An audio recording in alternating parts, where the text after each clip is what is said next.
I am Ferdinand Marcos, and I am the President of the Republic of the Philippines. I stand today on behalf of 110 million Filipinos. Hi everyone, hello universe, it's me again. Shout out sa inyo mga kababayan. But anyway, meron tang upload videos, update, and this is good news mga kababayan. April, May 2, 2026. Shout out sa inyo guys. Siguro naman kilala nyo po itong taong ito. Magandang araw uli sa inyo. Siya po si former ex-ombudsman Carandang. Ngayon guys, naglabas ang Supreme Court ng statement. Para kumpleto detalyado, basahin ko po sa inyo. Sabi ng Abante TNT.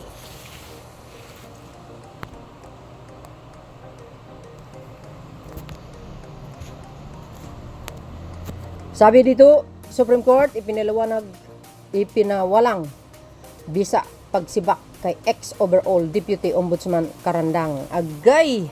Ito. No? Sabi po dito mga kababayan, ayan. Sabi dyan, ipinawalang bisa ng Supreme Court, which is ang SC, ang kautosan ni dating Pangulong Rodrigo Duterte noong Enero 2018 na nag-alis kay dating overall Deputy Ombudsman Melchor Arthur Carandang. Bakit kaya? Sa pwesto matapos nitong ilantad ang umunay bank transaction ng dating Pangulo at ng kanyang pamilya. OMGs. Parang may nangangamoy guys ha. Nako! In my own opinion, in my own thinking lamang, parang magtitistigo yata ito sa impeachment trial sa Senado. Ito lang guys, sa akin lang sa akin galing, wala akong source. Sa tingin ko lamang. Sa tingin ko lamang. Bakit nasabi ko po yon? Si ex-ombudsman Carandang, marami pong alam yan. Kaya nga tinanggal sa pwesto ni Digong Kasi tagilid si Digong nung panahon na yon. Abogado po yan ombudsman yan. So, ibig sabihin, lahat po ng investigasyon niya, nalalaman niya, credible, organic, totoo. Alam nyo naman si Digong guys mahilig gumawa ng istoryahe yun, fake ebidensya, fake witness. Bakit nasabi ko rin yun? Tingnan nyo si former Senator Laila de Lima anong ginawa. Pinakulong niya, 7 years binuno niya, nag-suffer dahil sa fake witness, fake ebidensya. You see, walang kasalanan yung tao. Anong ginawa ni Digong? Ayun, ganun din ang ginawa niya dito, tinanggal. Kasi mabibisto na si Digong kaya nga nasabi ko ngayon, no, parang mangangamoy na magsalita ito sa publiko. Naku po, abangan po natin if mangyari man yan. 'Di ba? Sa desisyon may pitsang Enero 29, ngunit isinapubliko nitong Sabado. Iginit ng 3rd Division na walang kapangyarihang administratibo o disiplinary si Duterte laban sa isang deputy ombudsman at ang naging hakbang ay unconstitutional. You see guys? Kayo, anong nasa isip nyo? Kasi ang ginawa ni Digong, sa tingin ko lang abusing power.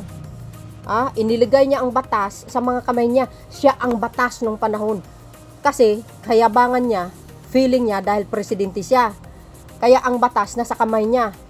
Hindi niya ginagalang kung ano ang totoong nakasaad sa batas. Basta na lang magtanggal ka ng tao o magpakulong ka ng tao. Kasi ang tingin niya sa sarili niya batas siya. So anong ginawa niya? Labag sa batas yung pagtanggal niya sa dating ombudsman na si Carandang. Ayan nakalagay, di ba? Ayan At naging hakbang ay unconstitutional. You see? Anong nangyari sa mga pinaggagawa ni Digong? Kung paano niya inaabuso ang kapangyarihan niya nung panahon na yon. Ayun, di ba nakulong? Karma nga is really. Binuno niya lahat. So do you think si Digong nasa dahek, nakakulong ngayon, makakauwi? Hindi na. Di ba? Kahit siguro sa inyo, alam nyo yan. Di ba naglabas ng bagong ang ICC? Wala na guys, sa madaling salita. Kung makauwi man siya, ay goodbye Philippines. Totoo yun. Yun po ang kapalaran ni Digong. Hindi lang po yun. Ano ba ang naging charge sa kanya?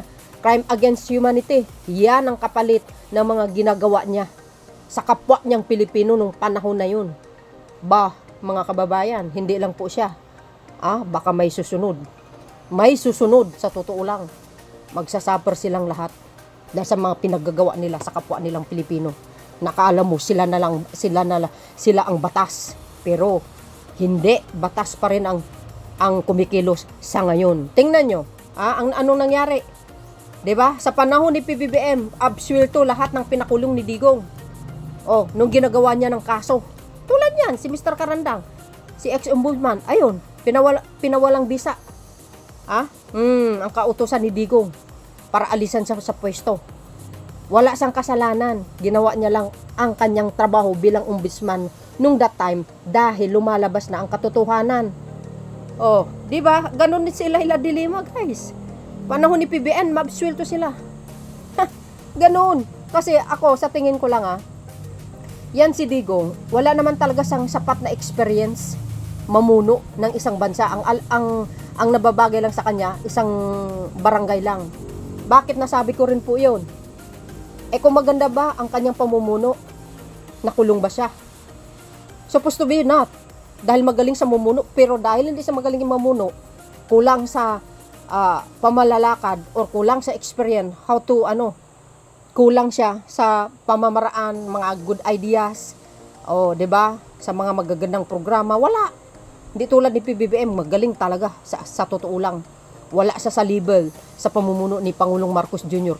Kasi nga very well experienced si PBBM, guys. Yan ang katotohanan. Aminin nyo yan. Bukod sa dismissal order, idiniklara rin ng Korte Suprema na void ang cease and desist order ng Office of the Ombudsman na pumigil kay Karandang na gampanan ang kanyang tungkulin. You see? Yan si Digong. Akala niya wala nang magdidisiplina sa kanya. Malas niya lang. Kasi ang panahon na yun, kumilos nga. 'Di ba? Sa katauhan ng ating mga ibang kababayan, siyempre si Trillanes na nagsampa ng kaso noong 2017 sa ICC. You see? Ngayon, time will come. Nakulong. Anong ginawa ng administrasyon? Siyempre, nakita din siguro ng administrasyon na malaking pagkakasala niya. Anong magagawa natin? Hindi naman natin pwedeng pigilin. Hindi naman pwedeng pigilin ng Pangulo yun. Kasalanan niya yun. Siya rin ang gumawa ng pagkakulong niya. 'Di ba? Kasi hindi siya talaga marunong mamuno. Ganun lang yun. Ganun lang yun, guys. Sa akin opinion lamang. Ayon sa Supreme Court, may karapatan si Karandang sa kanyang mga benepisyo sa pagre-retiro na epektibo hanggang sa matapos ang kanyang termino. Sinibak ni Duterte si Karandang noong 2018. Ngunit nag-retire dapat ito noong 2020. Karandang is entitled to all of his retirement benefits effective upon the expiration of his term. He is likewise entitled to receive the salaries corresponding to the period of his preventive suspension and dismissal, but only up to the end of his term. Bahagi ng desisyon ng korte.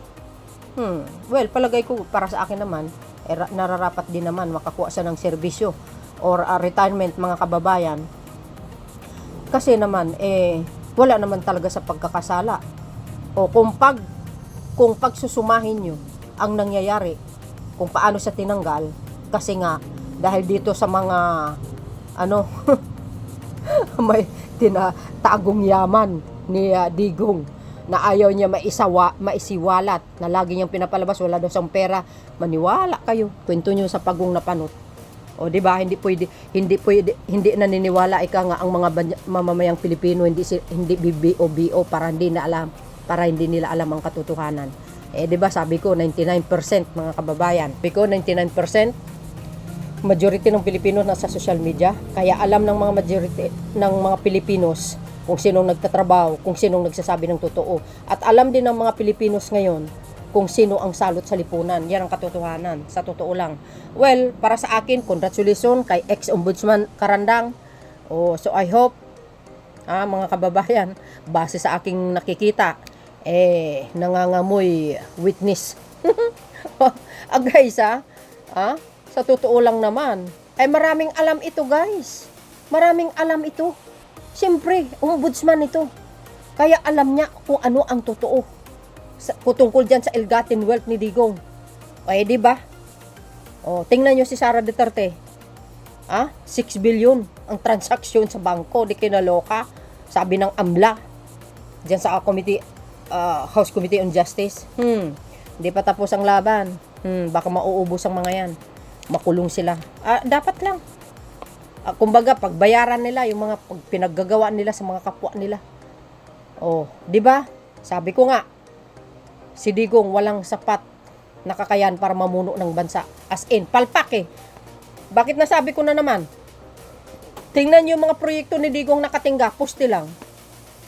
Sino nagtutuloy ngayon? Sino nagtapos? Si PBBM. Oh, lahat maraming kapalpakan. As in, marami. Suriin nyo para may alam kayo. Yung mga anti-Marcos. Oh, kuda ng kuda. Tapos ngayon, kasalanan ni PBBM. Oh, sa panahon ni PBBM ngayon, lahat ng pinakulong ni Digong, na walang pagkasasala, absurdo. Kaya nga, gawa-gawang istoryahe. Kaya ngayon, ang ginagawa nila ngayon sa social media, sa current administrasyon, tungkol kay PBBM, hindi niya ba napansin? May pulburon video, 'di ba? Kaysa may tawag dito, sa may sakit ang pangulo, fake news. At tingnan niyo ang nangyari kay Jason Sa. Kinulong, Nobel pa nga ng NBI, kinulong ng NBI kasi pinapakalat niya ang fake news. Oh, 'di ba? Oh, sample pa lang 'yun, marami pa 'yan. Kaya lahat ng nangyayari nung panahon ni Digong, ngayon pinagbayaran niya na nasa kulungan. Marami pa 'yan. Sana nga susunod na yung mga co-perpetrators niya, sabi ng ICC. O dapat lang sundin ang batas. Hindi mo pwedeng lagay ang batas sa mga kamay mo. Batas dapat ang masusunod, hindi ang tao. Dahil kung walang batas sa mundong ito, tingnan yung nangyari. Parang mga aso lang kinitil sa kalye nung panahon ni Digong. Kaya nga GK. 'Di ba? Kasi ang batas nasa kamay nila. Nasa power sila eh. Ayun, abusing power nga, 'di ba guys? Ako, nagre-react lang ako based on facts lagi. Anong sinabi ni Las Cañas? Ni Matubato. Matubato pa lang 24 years kumikitil ng tao dahil kay Digong. Ganun din si Mr. Las Cañas. Kung bakit nadiin si Digong ngayon. Dahil yan, yung dalawang hitman niya. Hitman niya si Matubato at saka si Las Cañas. Nandoon sa ICC, 'di ba? Alam niyo po 'yan. So, yun. Once again, congratulations kay Mr. Ombudsman Karandang. Sir, tama yung ginagawa nyo. Saludo po kami sa'yo. Thank you guys for watching. See you again on my next upload. Follow me and likes. Hit the button bell para lagi kayong updates. Maraming salamat guys sa panunood nyo. Thank you po. See you again on my next upload. Bye bye bye and babus. God bless Philippines. There's more.